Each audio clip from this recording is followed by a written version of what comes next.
right now, we have an aspiring speaker who's watching all the others create magic and is dreaming to become one of them, but is forced to do something else. Right now, we have an aspiring blogger, an artist, an author, who's finally trying to convince herself to quit a boring job to start chasing her dreams, but isn't able to. And right now, we have an aspiring business person who's all set to enter the corporate world, the industry with his or her lucrative idea, but simply ends up dreaming about it every single day. Because just like all the people with aspirations, even they are simply surviving instead of thriving. In fact, majority people around us do exactly this. But why is that? When people know that they desire more, then why are they just surviving instead of thriving? Why settle for less? This question was mind-boggling to me. So after reading n number of researches, doing a couple of experiments, and talking to a lot of people, I realized that we, as human beings, have gone through certain experiences in our lives since childhood, which has hardwired us to put us in the survival mode. For example, rejection. As kids, we suffered rejection when we were not invited to the birthday parties where the entire class was invited. Or it can be as simple as getting not selected by any of the team in the gully cricket, and at the end you have to become the common. And today, rejection can be as simple as getting rejected by a girl on Tinder, getting unmatched. Second, failure. Every new year, we come up with list of resolutions with hope. I'll wake up early, I'll hit the gym, I'll eat healthy, and blah, blah, blah, blah, blah, blah. Then what really happens?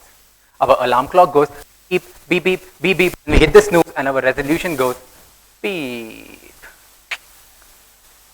So it all starts with, I will, on 31st evening, becomes, can I really do this on January 15?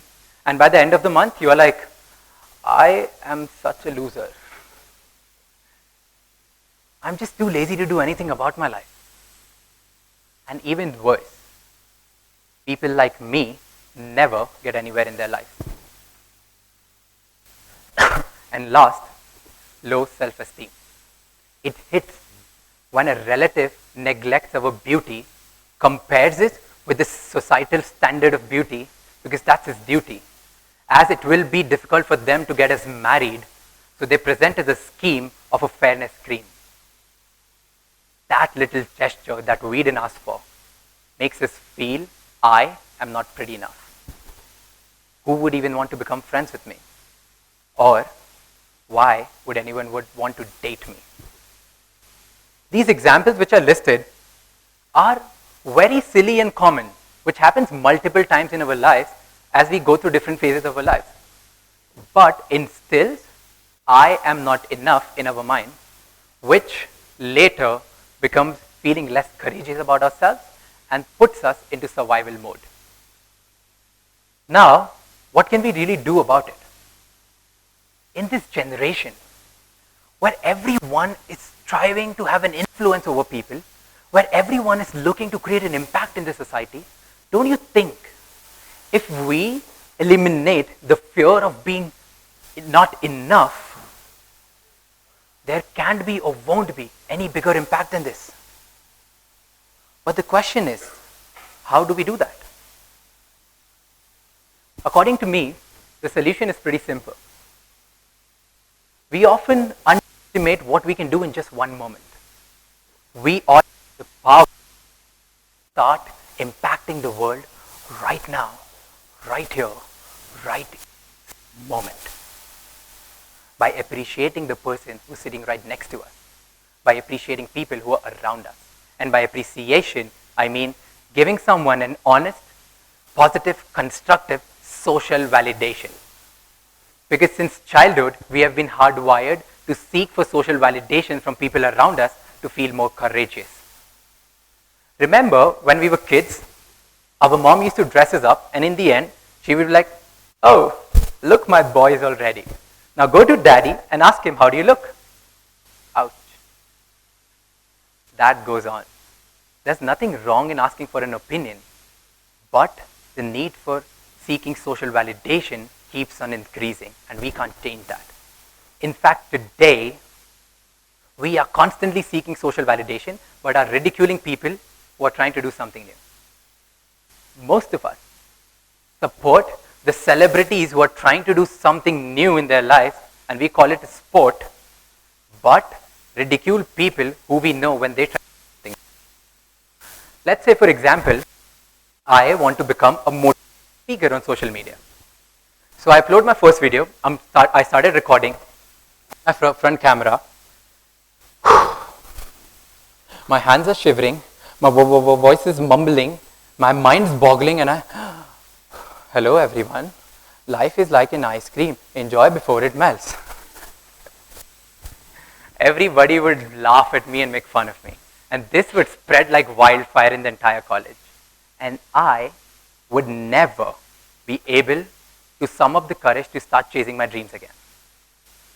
So next time, when somebody tries to do something like this, go to that person, be honest, not cocky, and say, "Hey, you know what? That video was horrible. But what you did requires a lot of courage, and that's commendable." Start appreciating instead of making fun of them. Tell them what did they do wrong. Educate them. Tell them what to improve.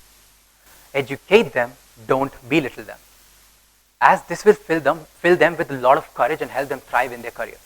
Because let me tell you, a pretty person only starts feeling pretty when 10 people around her starts telling her that she's pretty and affirm her beauty. We need to start appreciating more people to make them feel courageous and pretty about themselves. In the present scenario, we are laughing, making fun, and pulling legs. Stop that and give someone a reason to smile. Give someone a reason to feel that they can do something that they want to. Give someone a reason to feel bold and audacious about themselves. Give someone a reason to start thriving instead of surviving. So next time, when you see somebody like me who's trying to become a speaker and trying to talk like people who he admires in his own English with wrong English and different accent, don't implant the seeds of fear by laughing and making fun. Instead, appreciate and applaud him for at least trying. And I am loud about this idea because I believe that everyone is good at heart, but everyone is waiting for someone to take an initiative. So let's start appreciating people, and let's start the chain reaction. Hashtag the chain reaction. Because we all have witnessed this. In our daily lives, when a car gets stuck in the middle of the road, people start honking, beep, beep, beep, beep, beep, beep, beep, and start abusing and shouting as they pass by. "What's wrong with you? You move your car, man." Couple pass by until one man comes who offers the help to push the car in hope to get a jump start. So it starts the car, and soon after, pedestrians also chime in to help. For a long time, there wasn't anyone. But as soon as somebody took an initiative, there are a lot of people joining in and helped a stranger.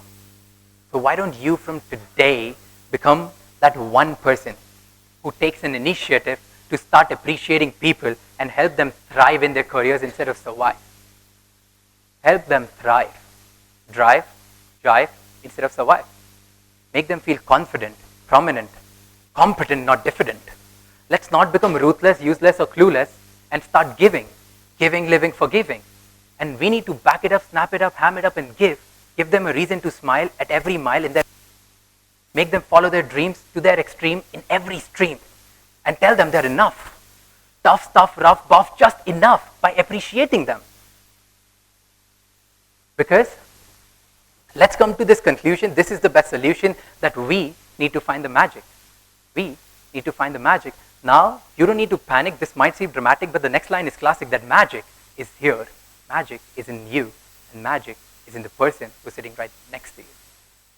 Now, you don't know whether this particular idea will lead up to creative explanation, radical solution, or disruptive innovations is no.